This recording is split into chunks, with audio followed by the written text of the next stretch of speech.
Praise the lord.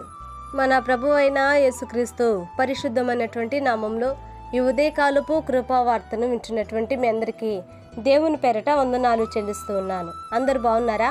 మరి ఇప్పుట ప్రభు మనకిచ్చినటువంటి వాక్యాన్ని మనము పరిశుద్ధ గ్రంథంలో చదువుకుందాం.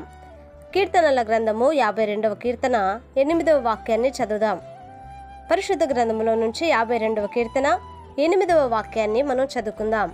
నేనైతే దేవుని మందిరములో పచ్చని ఒలీవ చెట్టు వలె ఉన్నాను, నిత్యము దేవుని కృపయందు నమ్మికయుంచి ఉన్నాను. హల్లెలూయా. నా దేవుని బిడ్డలారా గమనించండి, ఇక్కడ ఈ యొక్క వాక్యాన్ని మనం గమనించినప్పుడు దావీదు మహారాజు అంటున్నాడు, నేనైతే దేవుని మందిరములో పచ్చని ఒలీవ చెట్టు వలె ఉన్నాను అంటున్నాడు. నా దేవుని బిడ్డలారా, దేవుని మందిరంలో మనం ఎలా ఉన్నాం?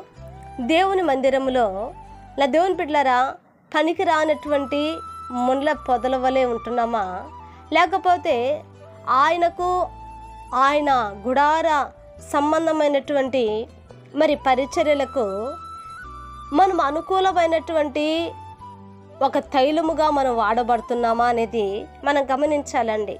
చూడండి, ఒలీవ చెట్టును కానీ ఒలీవ నూనెను కానీ ఒలీవ కాయలను దంచి తీసినటువంటి ఆ నూనెను ప్రదీపములలో పోసి వెలిగించమని దేవుడు సెలవిచ్చాడు. అంటే ఈ యొక్క చెట్టు యొక్క అనుభవాన్ని మనం చూస్తున్నప్పుడు నిత్యము కూడా దేవుని మందిరంలో ప్రకాశించటానికి, దేవుని మందిరంలో వెలుగుతూ దేవుని పిల్లల ఆ మందిరాన్ని వెలుగుతో మరి నింపటానికి ఇష్టపడుతూ ఉంది. అంటే మనం దేవుని మందిరంలో వెలుగుతున్నటువంటి ఒక ప్రకాశమైనటువంటి ఒక వెలుగుగా మనం ఉండాలని ఈ రోజున ఈ వాక్యం ద్వారా మనం తెలుసుకోవాలండి. నేను అంటాను, నా దేవుని బిడ్డలారా, నేనైతే అని దావీదు తన మట్టుకు తాను చెప్పుకుంటున్నాడు. అంటే తన యొక్క ఇంటివారు కానీ బంధువులు కానీ మరి పొరుగువారు కానీ వారు ఒకవేళ లోకంలో పడిపోయి ఉన్నారేమో, పాపంలో పడిపోయి ఉన్నారేమో, అపవిత్రతలో పడిపోయి ఉన్నారేమో, కానీ నేనైతే దేవుని మందిరములో పచ్చని ఒలీవ చెట్టు వల్ల ఉన్నా. అంటే ఎవరైతే దేవుని మందిరములో ఉంటారో, ఈ దేవుని మందిరంలో నివాసము చేయాలని ఇష్టపడతారో వారి జీవితము నా దేవుని బిడ్డలారా ఒక పచ్చని చెట్టుతో పోల్చబడిందని ఈ వాక్యము మరి మనకు తెలియపరుస్తూ ఉంది. కనుక నా దేవుని బిడ్డలారా, మనం దేవుని మందిరంలో ఎలా ఉన్నాం? దేవుని మందిరములో మనం ఎలా ఎదుగుతున్నాం?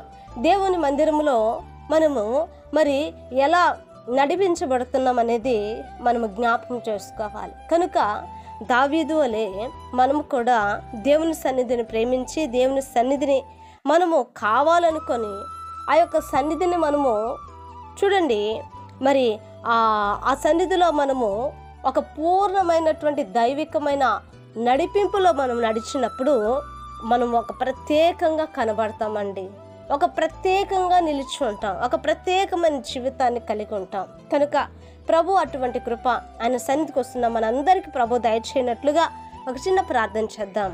మహాపరిశుద్ధుడు అయిన మా తండ్రి, కృప కలిగిన దేవా, నీకు వందనాలు. ఉదయ కాలమున నాయన మీరు మాతో మాట్లాడినందుకు స్తోత్రాలు.